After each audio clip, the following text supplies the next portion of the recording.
Hello, everyone, and welcome. I'm Alonso Martinez, Associate General Counsel at HireRight. Joining me today is Mark Baglia, a director on our product management team. Together, we're leading today's talk, the evolving threat of employment fraud, enhancing screening to mitigate risk. As a reminder, today's webinar is being presented for informational purposes only. It is not intended as legal advice. That said, our goal is to give you a solid foundation to deepen your understanding of today's topic and help you think strategically about how to mitigate emerging hiring risks. As you take a look at the rundown on the screen before we dive in, just a few housekeeping items.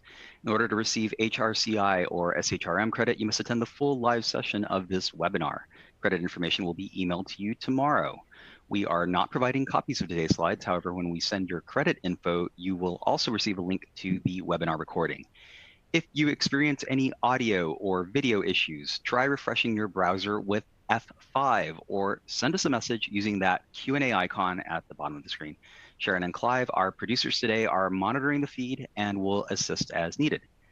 After the session, we'd really appreciate your feedback. So please take our brief survey and let us know if this session was helpful. This is our report card. So again, take 60 seconds out of your day and complete that survey.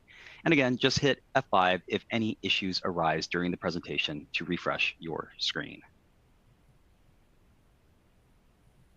Let's talk about today's hiring landscape and the new reality many employers are facing, often without realizing it. It used to be that employment fraud meant somebody exaggerating their job title or maybe fudging a few dates on their resume. That's no longer the world we live in. Today's employment fraud is more complex, more scalable, and harder to detect.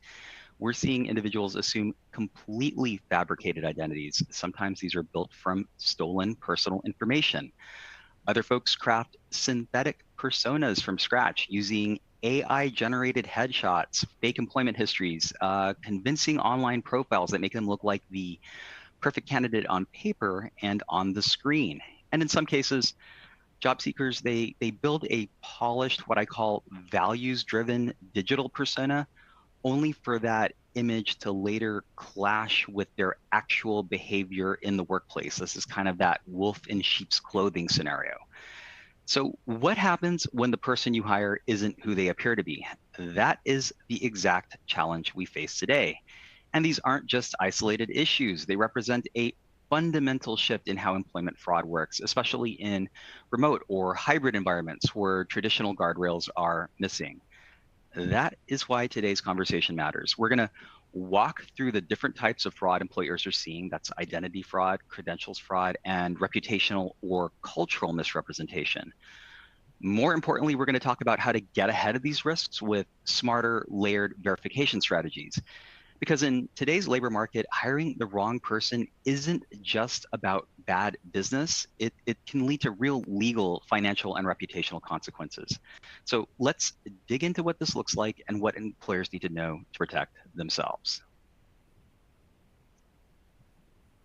Let's start by framing the threat landscape with what I think of is one of the most urgent and evolving risks facing employers today, and that's identity fraud.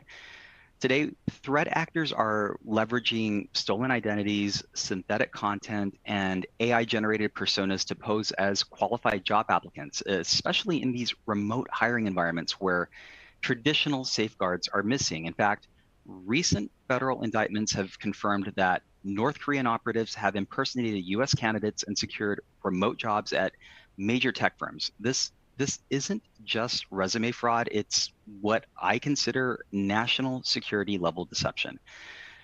These threat actors, they're infiltrating US companies using forged documentation, deep fake imagery, and even proxies to sit through interviews. We've all heard about these deep fakes, and they are infiltrating US businesses. The scariest part, they often pass multiple rounds of vetting. They go through resume screening, video interviews, even background checks without raising red flags. Why? Because most hiring processes were never built to verify who someone truly is. They were built to confirm what they claim to have done. I'm going to say that again because I think it's really important in today's hiring environment. These hiring processes that we've been using for years upon years, they've really never been built to verify who someone is. They're built to confirm what they've done. And in the age of remote work, that's no longer enough. So today we're going to explore how employment fraud, particularly identity fraud, is evolving, what employers should watch out for, and why stronger multi-layered verification is becoming essential. So let me give you a concrete example of how widespread and dangerous this issue has become. In late 2024, the Department of Justice announced the indictment of 14 North Korean nationals for fraudulently securing remote IT jobs with US companies. They used fake resumes, stolen identities, stolen US identities, and AI-generated headshots and shell companies to access internal systems. And to be clear, these weren't just fake names. They were real, legitimate US identities stolen from actual people. The bad actors then used layered in deep fake imagery to convincingly present themselves as US-based job seekers. Just a few weeks later, the DOJ announced more indictments, this time involving 2 additional operatives and 3 facilitators, including US citizens. That group allegedly infiltrated 64 companies in the US and laundered over $800,000 to North Korea. One of those US-based collaborators ran what the DOJ described as a laptop farm. This was a place where employers were sending laptops to be logged in from the US. He ran that from his home in North Carolina, receiving these company-issued laptops, installing remote access software, and then handing them over to foreign operatives overseas. So this is not like resume padding that we're used to. This is really espionage with a paycheck. And this type of fraud isn't limited to one industry or one company size. It's affecting tech companies, defense contractors, financial institutions, even federal contractors. The FBI estimates thousands of North Korean IT warriors, as they're calling them, are using this exact playbook right now. They're amongst us. So how are they getting in? Their tactics are designed to evade traditional screening at every step. It starts with stolen or synthetic identities, sometimes using US social security numbers. These are real US credentials and forged documents. Then they layer in AI-generated headshots. They use fake LinkedIn profiles. How many times have you seen somebody on LinkedIn that seems to have no followers? Often backed with phony websites. These fabricated job histories. To pass interviews, sometimes these folks use proxies. These are other people entirely who sit in and answer technical questions and create the illusion of a qualified candidate. Or they use sophisticated AI tools that alter the physical appearance and the voice of the individual to match those of a legitimate US citizen. And the most advanced operations use laptop farms run by US-based facilitators to simulate local logins and avoid detection. Do you know where that laptop that you ship to your remote worker is really going? This is the level of deception that is nearly impossible to detect if your process is built around reviewing paper credentials at face value and using a single video interview to hire that remote or hybrid candidate. So what about the consequences? They go well beyond a bad hire. We're talking about data breaches, IP theft, compliance failures, and ultimately brand damage. Some companies have unknowingly violated federal sanctions laws. Think about it. They export data, for example. They've breached their contracts simply because they've hired somebody using stolen credentials. The best publicized example was KnowBe4. This is a major cybersecurity company who was among the firms impacted. Their CEO said about their incident, "If it can happen to us, it can happen to almost anyone." And he's right. These actors don't only target Fortune 500 companies, they go after anyone who gives them access. And without stronger identity verification, it's only a matter of time before they reach your company.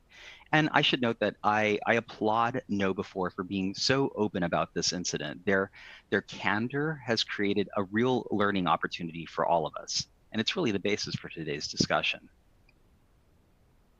So let's shift to the second major fraud category. This is credentials misrepresentation. It's not as headline grabbing as identity fraud, but it is incredibly pervasive.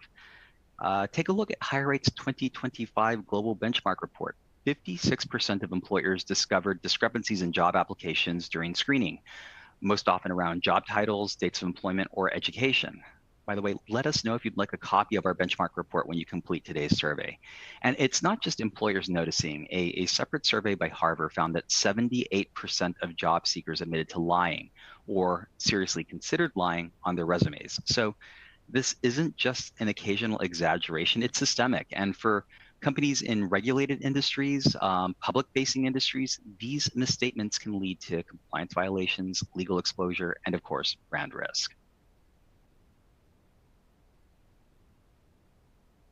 Let's look at how this shows up in practice. How does this work in the real world? So you see credential fraud often begins subtly. You get a job title that's bumped up, maybe a few months added to the role, a degree is listed that was never actually completed. In these more sophisticated cases, we see fake universities and diploma mills that provide real looking transcripts and even verification hotlines. There are shell companies acting as fraudulent employers offering fake references. Sometimes we see forged or expired professional licenses, especially in sectors like healthcare, education, or finance. And in global hiring, credential mismatches from unfamiliar institutions are common. That makes it really hard to confirm the legitimacy of these documents. Again, these aren't what I'd consider minor white lies. They're deliberate attempts to manipulate the hiring process. Now, you might be thinking, what's the real harm here? Isn't this just resume exaggeration? Everybody does it. And the answer is no, especially when you consider the consequences. The US Department of Labor estimates that a bad hire can cost up to 30% of that person's annual salary. You've heard that fact, you've heard me deliver that fact before. But the risk goes beyond that financial failure. If you hire someone without a valid license or the right credentials, you might be facing regulatory exposure, data privacy risks, or reputational fallout. Think about a hospital that hires a nurse with a forged license, or a wealth management firm that hires somebody with no actual investment experience. These aren't just bad hires, they're compliance failures. And remote work has made that so much harder to detect. This is why credential verification has to evolve right alongside identity verification. But there is one more category that's even harder to pin down, and that is reputational or cultural misrepresentation. So far we've talked about fake names, fake schools, fake jobs, but there's a third risk that is far more nuanced, and it's what I like to call reputational or cultural misrepresentation. So this happens when a candidate builds a persona on LinkedIn, social media, or even in interviews. That persona reflects your company's values. Maybe they emphasize DEI, environmental leadership, they talk about advocacy work. So on the surface, they seem like the ideal culture fit, but once they're hired, that's when things start to unravel. It might be internal behavior that contradicts their outward persona, or past comments or actions that resurface, revealing inconsistencies. Some folks live behind the screen, right? Their screen presence is very different from their personal presence, and that's what we're really looking at. These situations aren't always intentional fraud, but the disconnect between who someone appears to be and who they truly are, that can carry real consequences, especially in roles tied to trust, visibility, and public engagement. So here are a few anonymized examples pulled from patterns we've observed or heard from customers. There are candidates that present themselves as inclusion advocates online, but once hired, they engage in exclusionary or undermining behavior, particularly toward underrepresented colleagues. There are senior executives that claim things like military experience or leadership roles that turn out to be unverifiable. Candidates that espouse values that align with your brand only for prior harmful views or affiliations to come to light post-hire. These mismatches may not involve forged documents. We're not talking about fake hires, right, or fake employment or fake education. But this sort of cultural mismatch erodes trust, it disrupts teams, and it creates brand risk. So why does all of this matter? Because today you're not just hiring skill sets, you're hiring reputations. And when that reputation turns out to be inaccurate, you, the employer, bear the cost. In sectors like finance, healthcare, and education, how someone shows up matters just as much as what they've done. A high-profile hire who turns out to be misaligned with your mission can result in PR crisis, internal fallout, and questions from your board. So that is the landscape. I've teed up this very, I guess, almost dystopian society. That is what is at stake. Let me hand it off to Mark, who's going to do the heavy lifting. He's going to walk you through the how, specifically how employers can respond with better tools, smarter screening, and stronger identity and credential verification. With that, Mark, off to you. Great. Thanks, Alonzo, for setting that all up. So now I'm going to talk through some of the looking at the threats of fraud that have already been teed up and what we're doing to try to address those and help you as a company address those. So as Alonzo said, there's three key areas. There's identity fraud, credentials misrepresentation, and reputational misrepresentation. Overall, it's been estimated that all forms of employment fraud cost $4.7 trillion in damage globally, which is obviously a very significant cost and something that we need to find solutions to combat. So from our perspective, we take a proactive and multi-layered approach to background screening to mitigate all of these risks. And I'm going to go through that in a little more detail, and we'll take questions at the end. So, all right. So to set the foundation, we're looking at digital identity verification is the first line of defense. The hard part is that with all of the remote work that happens now and lots of remote, we don't have the in-person verification that we previously had. I think Alonzo talked on this some. And also the traditional ID verifications, like just taking say a photo and doing a quick photo ID match of that to a photograph that you're taking on your ID, it is pretty easy to get past using traditional methods or even using AI methods. So our solution is to do enhanced digital identity verification using biometrics. We use a combination of document verification, real-time biometrics checks or liveness checks, and cross-references to databases. This is all done digitally. In most cases, it can be done very quickly with a very quick turnaround. Some cases, it gets thrown from our reviewers from automated digital identification over to reviewers, and it can take a little bit longer. But this is really important because it helps you keep fraudsters out of your organization, and it's the baseline that underlies the accuracy of all of the other checks.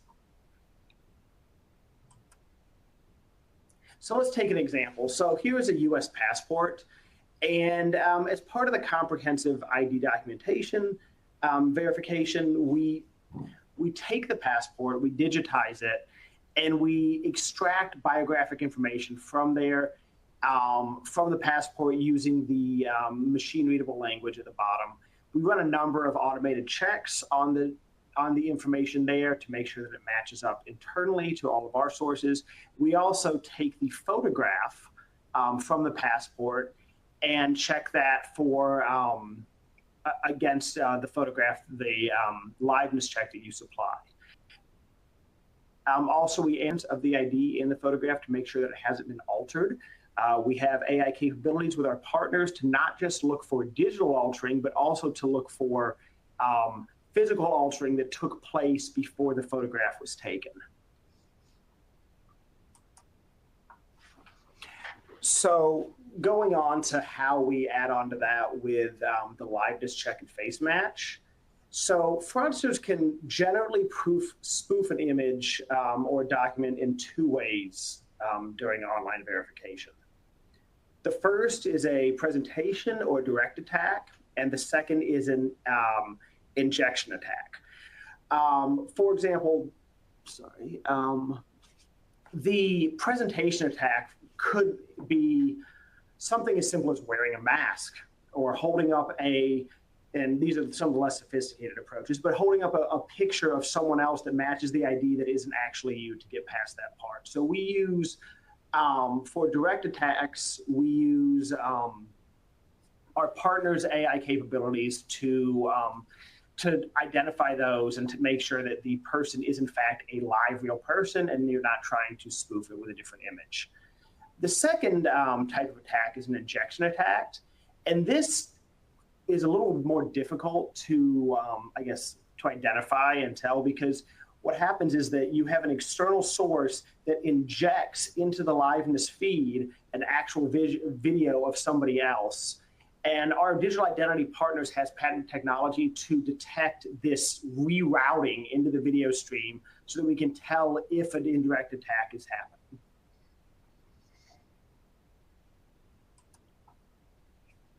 So here's an example of our Global ID Checks liveness and biometric face mask. As you can see, face match, I'm sorry. As you can see here, we're showing the actual usage, and with our partner Yoti, who does a lot of the verification for us, the user is asked to take a photo of their ID. They get real-time feedback so they can address errors with taking the photograph. There's automatic checks performed. And if a higher level assurance is required, then our team at Yoti looks into this, verifies the additional detail, does additional manual checks. After that's captured, we do the liveness check. It takes about 1 second to complete, and there's instantaneous results. And it's really just making sure that we have a live person on the other end. The user is asked to look at different angles, move the phone closer and further away, and prompted to get a full view of the face. If you've ever done Face ID on iPhone, you kind of understand how this works.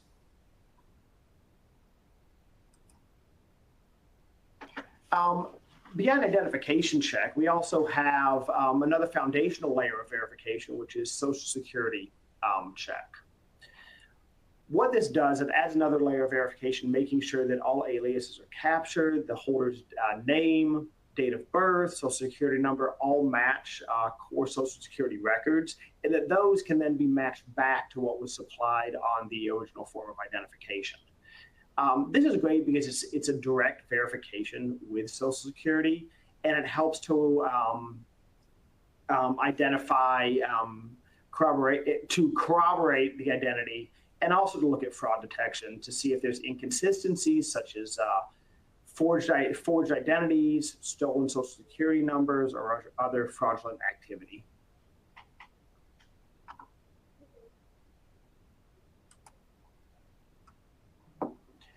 Beyond the Social Security and identity, and one of the other fraud areas that Alonzo was talking about was credentials misrepresentation. So credentials misrepresentation is, as Alonzo mentioned, falsified or exaggerated qualifications.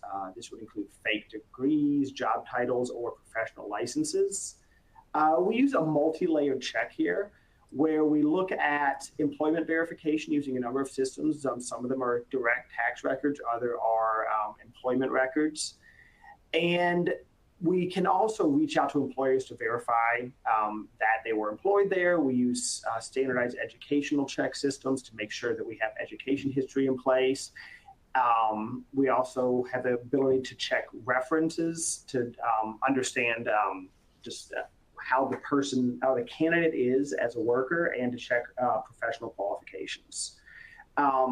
We also have verifications on a number of these with our own internal databases to make sure that we can understand all the details about the candidate. But while the candidate is supplying these documents, as mentioned on the previous slide, we will also want to make sure that those are correct, that they are real documents. So we have methods in place to identify the use of forged or altered documents. This is something that is becoming increasingly sophisticated, especially with the advent of AI technologies. It becomes easier and easier to make good fakes. So we use an AI-powered document checking technology to flag signs of forgery. This includes inconsistency in text and formatting. We also have databases showing, like, for example, if you went to Berkeley, this is the address that diploma should come from. And this diploma that came here doesn't have the correct details here. So we can cross-reference document templates from a number of different databases. We can look for identification of altered images, forged signatures. pixelation that can show up when you're doing a copy and paste of one person's signature into a new document. And also deep metadata checks. There's a whole lot of different areas here. We're also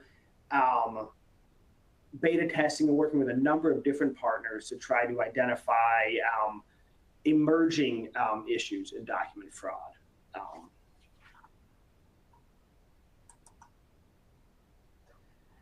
And going back to some other, issues that we help you to understand if your candidates have is the reputational misrepresentation. As Alonzo was talking about, this is where a candidate curates their values to values that they think will match your organization, even though it's not actually the values that they have. So here it's a much more subtle approach where we look at social media searches, conduct search, and adverse media to understand what this person's online persona is, and to be able to deliver that to you to make sure that it matches what you are expecting from the candidate.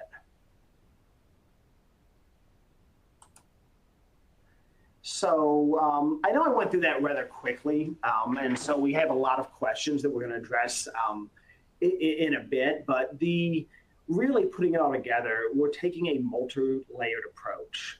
Fraudsters, trying to eliminate fraud is always kind of like playing a game of whack-a-mole.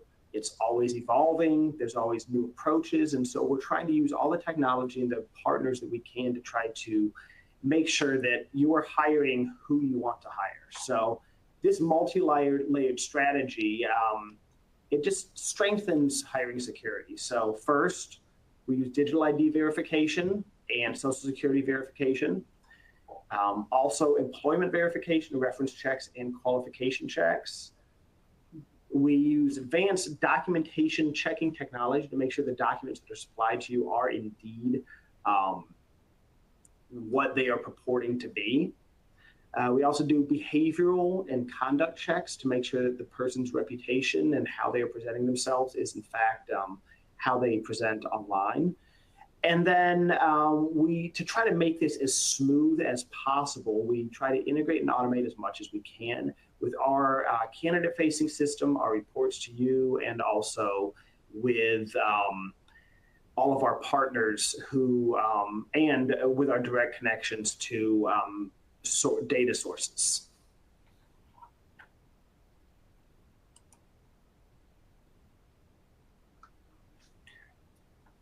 So the key benefits this delivers is reduce financial losses, as we mentioned before, the $4.7 trillion estimate at financial losses caused by occupational fraud.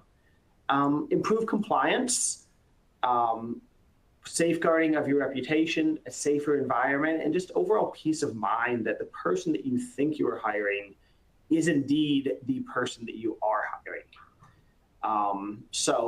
With that, I'll hand it over to Alonzo to close us out, and then also we'll follow up with some questions. I see we have a number of questions in the Q&A section. So thanks. Thanks, Mark. And as Mark said, we got some great engagement. Thank you so much to our audience for getting those questions in. So here is a quick plug as you continue to get your questions in for our Q&A session. We have several outlets of information for you to consume. So if something piqued your interest today, check out our resource library, our blog, and our Forbes articles to learn more. And if you'd like, snap that QR code and connect with me on LinkedIn, where I post a short video covering a new compliance topic every single week.